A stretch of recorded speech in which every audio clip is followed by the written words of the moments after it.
எல்லா சொந்தங்களும் எப்படி இருக்கேன்? நல்லா இருக்கல சொந்தங்களே. நம்ம வீட்டுல ஒரு ருசியான பால் கொழு கடை செஞ்சு தான் நம்ம குடும்பத்தோட சாப்பிட போறோங்க. தகுந்தாறு உப்பு சேர்த்துக்கிறோம்.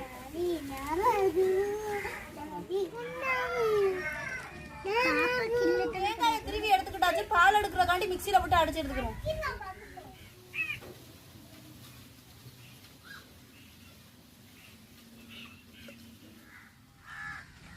பால் கொழு கடை செய்யறக்காண்டி இனிப்பு சேர்க்க போறோம். அதுக்கு ஒரு லோட்டா தண்ணி சேர்த்துக்குருவோம். ஏலக்காய் சேர்த்துக்கிறோம். வெள்ளைக்கட்டி சேர்த்துக்கிறோம். பால் கொழு கடைக்கு என்ன தேவையான இனிப்பு ரெடி ஆயிடுச்சு. இப்போ தேங்காய் பால் சேர்த்துக்குருவோம். தேங்காய் பால் ரெடி ஆயிட்டுங்க. நம்ம கொழக்கட்டையை போட போறோம்.